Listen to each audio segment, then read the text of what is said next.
नमस्कार, मंत्र मुक्त चैनल में आपका स्वागत है। इस वर्ष 6 जुलाई 2025 रविवार को देवशयनी एकादशी का पावन व्रत किया जाएगा। क्या है इसकी कथा और क्यों है इसका इतना महत्व? आइए जानते हैं इस विशेष एकादशी का आध्यात्मिक रहस्य और इससे जुड़ी मान्यताएं। देवशयनी एकादशी, जिसे आषाढ़ी एकादशी या हरिशयनी एकादशी भी कहा जाता है, हिंदू धर्म में बहुत ही महत्वपूर्ण एकादशी मानी जाती है। यह आषाढ़ मास के शुक्ल पक्ष की एकादशी तिथि को आती है और इस दिन से 4 पवित्र महीनों का समय शुरू होता है। देवशयनी एकादशी की मान्यताएं कुछ इस प्रकार हैं। इस दिन से भगवान विष्णु क्षीर सागर में शेषनाग की शैया पर योग निद्रा में चले जाते हैं। यही कारण है कि इसे देवशयनी एकादशी कहा जाता है। इस दिन से चातुर्मास आरंभ होता है, जो 4 महीने यानी कि आषाढ़, श्रावण, भाद्रपद और अश्विन तक चलता है।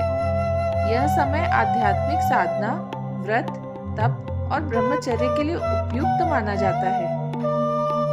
चातुर्मास के दौरान विवाह, गृह प्रवेश, मुंडन आदि सभी शुभ कार्यों को वर्जित माना जाता है, क्योंकि भगवान विष्णु इस दौरान योग निद्रा में रहते हैं। इस दिन जो व्यक्ति व्रत, उपवास, भगवत कथा, श्री विष्णु सहस्त्र नाम का जाप करता है, उसे हजारों यज्ञों के बराबर फल प्राप्त होता है।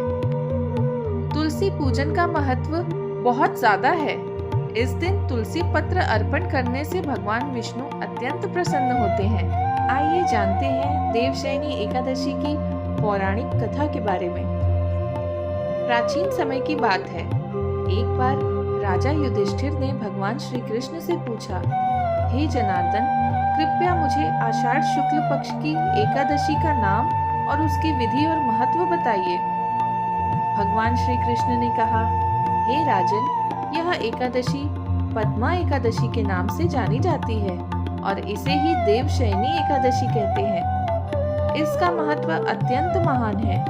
इसके व्रत से मनुष्य समस्त पापों से मुक्त हो जाता है और मोक्ष को प्राप्त करता है। पुराणों में एक कथा आती है कि सतयुग में एक बहुत ही प्रतापी और धर्मपरायण राजा हुआ करते थे, जिनका नाम था राजा मानधाता।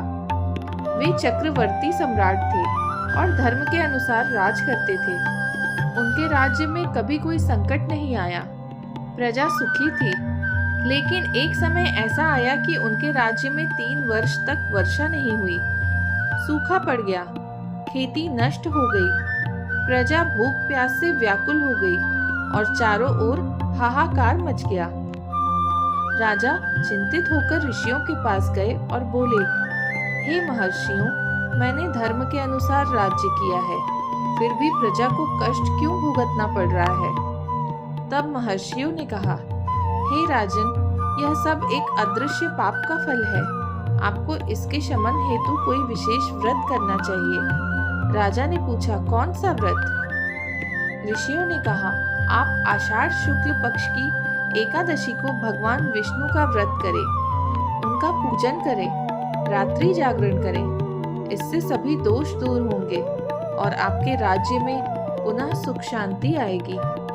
राजा मानधाता ने ऋषियों के बताए अनुसार देवशयनी एकादशी का व्रत विधि पूर्वक किया, उपवास रखा और रात्रि में भगवान विष्णु की कथा सुनी। अगले ही दिन से राज्य में वर्षा होने लगी, धरती फिर से हरी भरी हो गई, अन्न जल की प्राप्ति होने लगी और प्रजा सुखी हो गई। तब से लेकर आज तक इस एकादशी को विशेष रूप से पूजा जाता है।